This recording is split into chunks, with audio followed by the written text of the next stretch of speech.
when a clamshell of 6 ounces of blackberries that don't even taste good costs you, I don't know, $5 to $6, this is a pretty good investment. Let's talk about growing blackberries. You're gonna have to ignore my hands. I was digging in the soil. Can you see this right here? Take a look at these right here.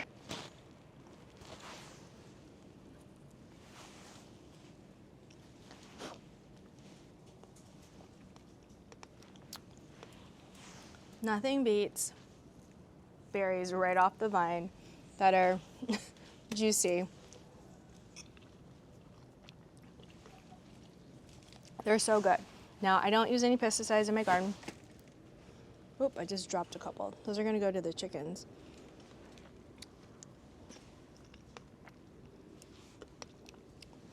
The top questions I get about the blackberry plant behind me is what variety. It's called the Prime Arc Freedom Thornless Blackberry.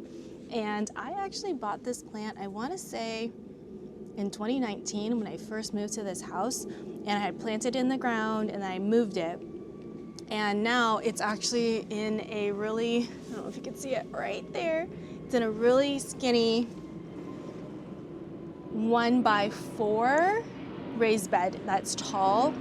So that means it's about 1 foot wide. It's a tall, skinny, up against the wall. And I did that because I realized in the ground it was starting to run and I didn't want it to take over all of my growing space.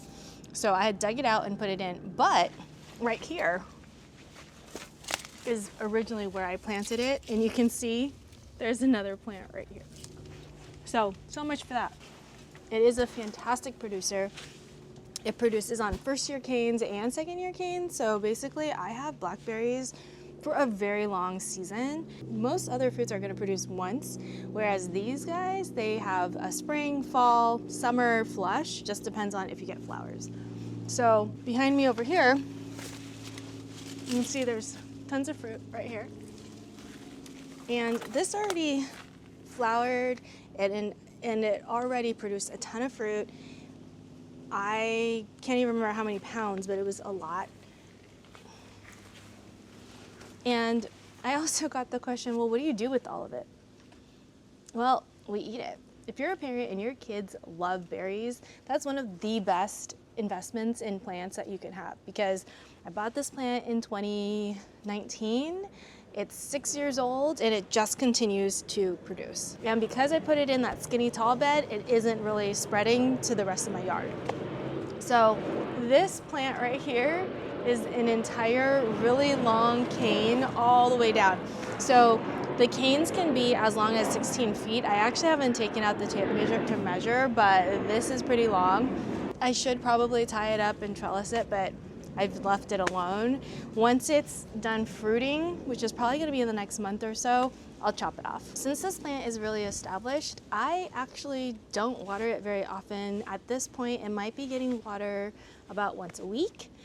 When it was first getting established, it needed a lot more water, but now it's about once a week or twice a week, even during the hottest times of the summer. I mean, look at the size of this fruit. This is one berry. It's pretty impressive. I don't always get out here quick enough, so some of them get a little bit moldy. Not this one. Some of them are a little bit overripe, and I might give them to my chickens. This one's good too.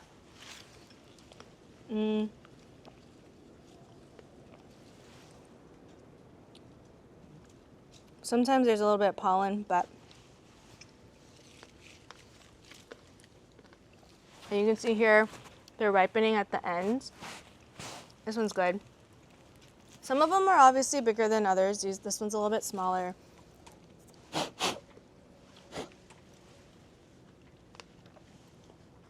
That one could have stayed on the vine maybe another day or two and it would have gotten sweeter. So it really just depends on how you like your berries, if you like a little bit of tart or if you like it super sweet.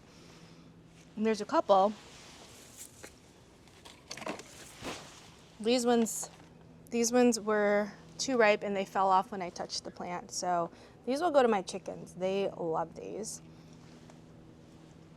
But I don't know if you can see back here, there's another cluster that I need to harvest, and then one more right there. I think back in 2019, I might have paid $40 to $50 for a plant, and every year I get tons and tons of blackberries. This is a Monrovia variety, however, they don't carry this variety anymore per their website, so you might have to look elsewhere for this name, but I have seen it bear root online. So here in Southern California, these guys don't die back.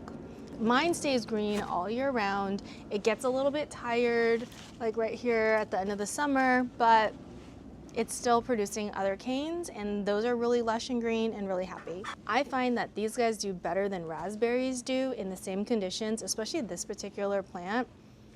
It just keeps producing and producing. When a clamshell of 6 ounces of blackberries that don't even taste good costs you, I don't know, $5 to $6, this is a pretty good investment. Berries in general tend to prefer a little bit slightly acidic soil, but I haven't had to really feed or do much to this plant. I think I might have added some compost at one point a season or two ago, and I haven't really been nurturing it. So can you just imagine if I fed it a little bit more, how much happier it would even be? So that's for the fall and winter when I'm going to turn some of this stuff around. I'm gonna tidy this up a little bit, help it trellis better, but I highly recommend getting blackberries. I also love it that this one has no thorns. Now, I don't know if you knew this, but fun fact. Apparently, thornless berries doesn't mean thornless forever. If it goes through a lot of stress, it actually could produce thorns again. I haven't seen that on this plant, and it is 6 years old, so jury's out on how likely that's gonna happen if you buy a thornless variety and whether it produces thorns or not. I haven't seen any thorns, and it makes harvesting so much easier. And if you like to do cut flower arrangements, you can't just come and cut off some of this if you aren't needing it for the plant. This one's a little bit past its prime. You can see it's a little bit past its prime, but it is a massive berry. This is going to the chickens too. But I don't always get out here and I forget that they're here.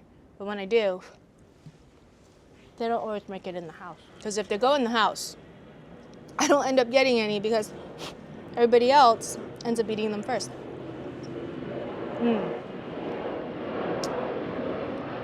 That was a really good one.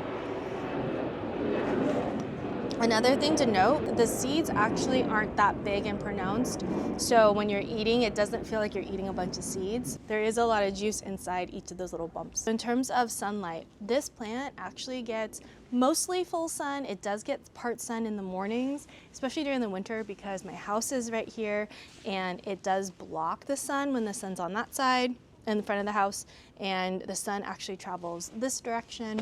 But for the most part, I haven't had any issues, obviously, with production and things like that. It produces just fine in this particular spot. Here comes my dog. Kira, come here. She wants a berry, watch. I'm gonna get her one. All right, this one's for Kira. Kira, want a berry? And she's gonna go and eat it. She's a funny dog. So anyway, I hope you enjoyed that video and learned a little bit about blackberry growing in Southern California. If you have any questions at all, drop in the comments and I'll answer them in another video. And with that, I'll see you in the next one.